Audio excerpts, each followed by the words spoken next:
Hello hello hello hello. Welcome back. हम वापस से आ चुके हैं एक नए क्वेश्चन के साथ। ये क्वेश्चन पिछले वाले क्वेश्चन से थोड़ा डिफरेंट है बट कंसेप्ट सेम है। वापस उसी के थियोरेटिकल कंसेप्ट उसी के कंसेप्चुअल उसी के कॉन्सेप्ट पे ये डिपेंडेंट है। बट एक डिफरेंट क्वेश्चन है। ठीक है, शुरू करते हैं इसको। देखो, पहले ध्यान से सुनेंगे क्या कह रहा है। An object 2 centimetre high is placed at a distance of 16 centimetre from a concave mirror. Mirror कौन सा इस्तेमाल किया जा रहा है यहाँ पे? मिरर इस्तेमाल हो रहा है, कनकेव मिरर। ठीक है, पहले बना ही लेते हैं कनकेव मिरर। ये रहा कनकेव मिरर। ये रहा अपना कनकेव मिरर। तो ये उसका पॉलिश सरफेस हो गया। ये फोकस, सेंटर ऑफ कर्वेचर, इधर कहीं दूर इंफिनिटी।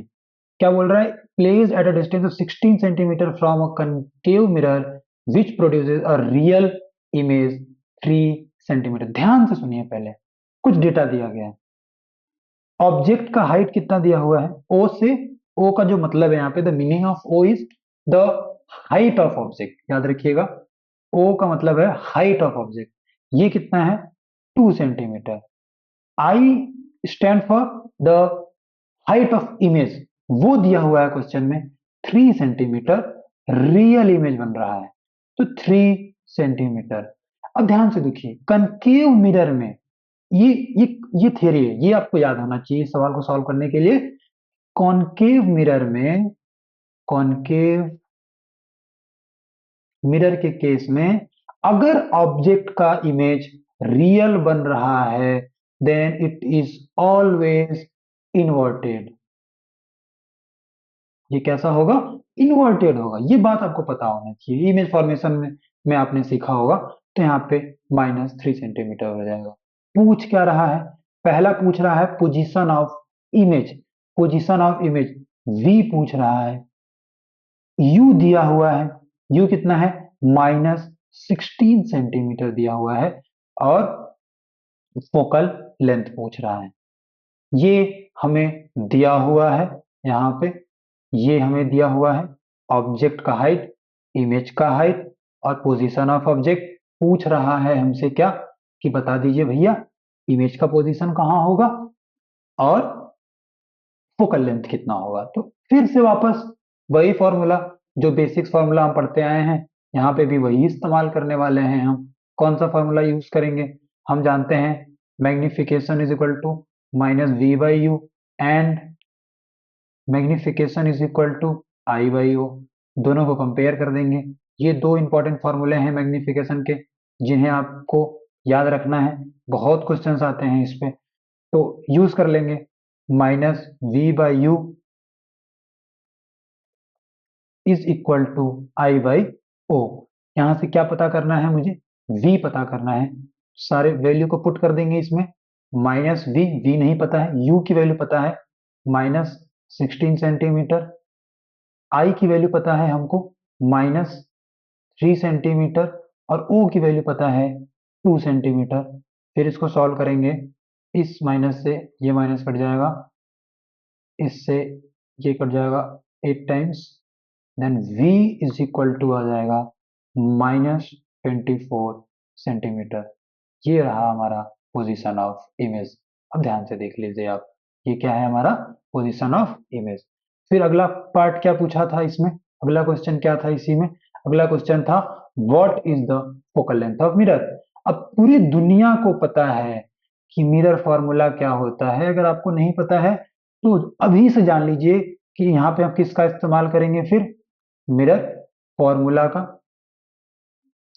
क्या कहता है? Mirror formula 1/v plus 1/u is equal to 1/f। हमें v पता है, हमें u पता है, हमें f निकालना है। v पता है, u पता है और f निकालना है हमें। निकाल लेते हैं। -1/v की वैल्यू 24 सेंटीमीटर प्लस u की वैल्यू हमें पता है जो -16 सेंटीमीटर है। इसको सॉल्व करेंगे। ये 1/f के इज इक्वल टू में है। -1/24 -1/16, ये दोनों ही सेंटीमीटर में है।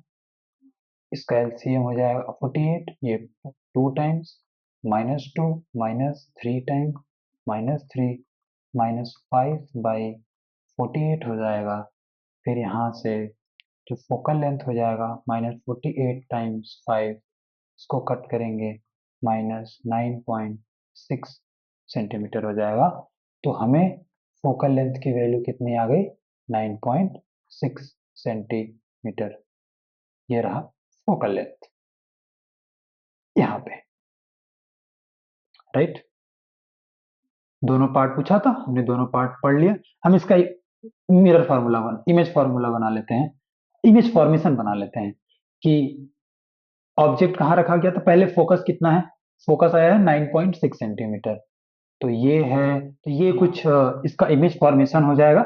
ये अपना कॉनकेव मिरर है, ये ऑब्जेक्ट है, यहाँ पे आपको दिख रहा होगा, यहाँ पे ये अपना ऑब्जेक्ट है। यहाँ पे ये ऑब्जेक्ट, यहाँ से एक रे निकला, पास किया, फोकस से चला गया। दूसरा यहाँ से रे निकला पोल पे, उसी एंगल पे वापस निकल गया, यहाँ पे उसने इंटरसेक्ट किया, ये इमेज बना। इमेज बड़ा बना हुआ है compare to large as compare to object, दिख रहा है आपको 1.5 टाइम से।